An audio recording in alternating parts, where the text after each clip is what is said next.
What was your initial reaction to the news yesterday when Nico was let go?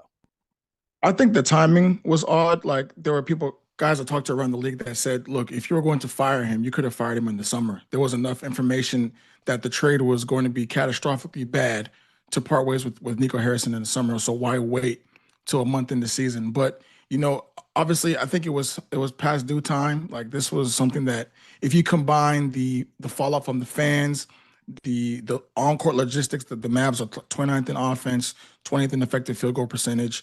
Just the optics were toxic. Everything was time to go. So you having to move on from Nico was the only thing you could have done as an owner in Patrick Dumont and trying to move this franchise forward in some kind of direction.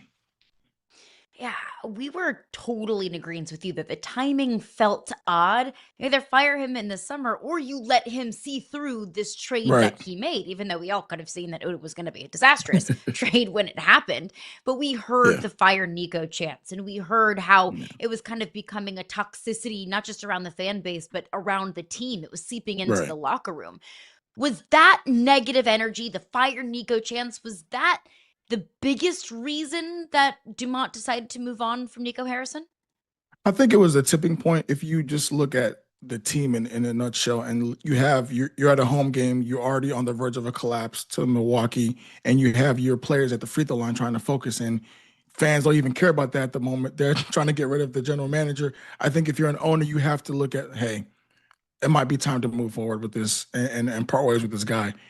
Despite the fact that he had put together a pretty impressive resume, 2 conference finals and NBA finals. He worked at Nike for a long time as an exec. The fact that these fire Nico chants were so toxic, so loud, so vivid, and so consistent, as an owner or ownership group, you have to move on from that and get that out of your building. So I do understand, why Patrick Dumont ultimately parted ways with him. But, I think that was the apex of the whole fiasco. Stick with the Nico portion of this then for a second, because you're right, the resume is great, but also there's this glaring I traded Luka moment. What's his viability moving forward in landing another job? Oh man, that he might need to go back to Nike, maybe Adidas or maybe New Balance something. Because from a basketball perspective, that might have been career suicide. And I talked to one exec that said that's a career suicide move. And the unfortunate thing is that you kind of tarnish all of the goodwill that you built prior to that moment because you jumped the gun and made a move. Now, if you combine the fact that the Luka's averaging 38, 9, and 9, and the Lakers are cooking right now, and Dallas looks like they're headed for the lottery, and they will be for the next couple of years, that's a move that you just can't do. And just the whole event in itself was a bad move. But if you're Nico Harrison trying to get another NBA job, that's going to be at the top of your resume moving forward for the rest of your life. So I don't know how another team trusts you, to make those kind of decisions after you've already made the worst trade in NBA history. All right, Kelly, you're going to learn one of my favorite phrases this morning, meat shield. There are different coaches and GMs that are just meat shields for owners. Like, I keep going back to this. I said it yesterday. I want your thoughts on it. As much as we put this squarely at the feet of Nico, he didn't have the power in my mind to just walk in and say, we're trading Luka. How much responsibility does the Mavericks front office, the Mavericks ownership group, I should say, how much responsibility do they bear in this? So if you look at the NBA as an ecosystem, no pun intended, there is a sliding scale of front office empowerment to ownership sign off, right? There are some teams that allow their general managers to operate, by themselves, and then they just have, the owner sign off on moves like an absentee parent. They have general managers that work in tandem with ownership groups and owners. And then they have those that are purely a face card, for the organization. I think in Nico Harrison's point, because of the resume he had built to that point, Patrick Dumont was allowing him to operate and trusted him, considering the fact that he was also a pretty new owner. I think it was like 17 months on the job. So there was some kind of trust there. There's a rapport built there. There's a understanding that you can get the job done. And if you felt that moving on from Luka was the move to make, and then you go back and see what Patrick said about Luka, the veiled comments about he's worked with the greats in the past and trying to, if you don't have that work ethic, you can't be a part of the Dallas Mavericks. That kind of shows you that he was on the same page as Nico Harrison. So they're in bed together. So if you're going to blame Nico, you got to blame Dumont as well and the ownership group, because that's a move. It's a no-brainer not move. Just stand still, keep your hands to yourself, and you're going to be fine. Even if you aren't going to be a contender even from a revenue standpoint, you're an owner. You're putting fans in the seats. You're putting the marketing deals, the social impact on the community. Having Luka, as the face of that franchise and the city for the next 15 years is going to be more green than in the red. So it's a no-brainer. I think if you're going to blame Nico, you got to blame it 50-50. I'm 100% with you that nobody is innocent in this situation. That even, with the fire Nico chance, did ownership expect the fan base to just be totally cool, calm, and collected with trading the guy who was not just the face of the franchise, but one of the faces of the city, to your point? So with that understanding that ownership in the front office bears some culpability in all of this as well. Are the Mavericks really better off today after firing Nico Harrison than they were with Nico Harrison? I think ultimately time will tell. Like if you look at what the Mavericks have to face for the rest of the season, they're essentially putting all their efforts toward developing Cooper Flag, trying to see what they can build around him and develop him to be that ball handler, that initiator. Anthony Davis is overweight, out of shape, and he's injured. Kyrie's still on the mend. Klay Thompson and D'Angelo Russell shooting less than 30% from three. The basketball doesn't look great. So to that point, Nico can only do so much as far as he can't account for player injuries. Although before the trade, you knew these players have a history of getting injured. So that's another thing. But, that's why I just thought that he should have been allowed to at least see the season through. If you weren't going to fire him, in July, then you should have allowed him to just see the year out. Because right now, I don't think that they're in a better spot today, basketball-wise, than they were yesterday. Now, if they go ahead and bring in Dirk Nowitzki to come be in the front office to pair with Michael Finley, then then you could say that they're in a better spot. But until you see an improvement in results, you can't really say that right now. Kelly, I'm trying to figure out what all this means for AD. And, I've heard both sides from smart people in the last 24 hours that Rich Paul being close to ownership means that AD is protected, or it means that AD is going to get to go wherever he wants to go. What do you make of the reports yesterday that Rich Paul and ownership are close, and what it means for AD moving forward?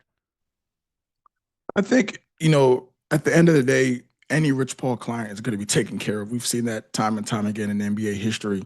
So I think if it comes out that AD, wants a better situation for himself, I think they'll allow him, they'll work with him to do that.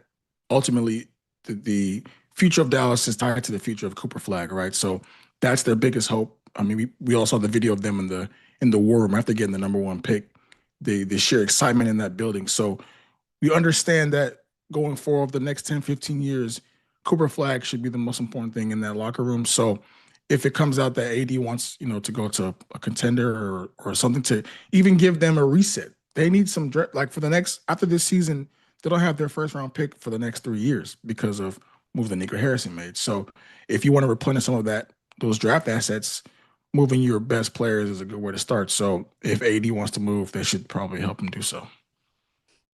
And of course, Cooper Flag is an important factor in all of this. If Cooper Flag turns out to be a superstar in the league, well, then, maybe the way that we view this move changes over time. But I want to set that to the side and just look at this trade under a microscope. Essentially, Luka Dončić for Anthony Davis. And Anthony Davis is expensive, Anthony Davis is aging, and Anthony Davis can't stay on the court.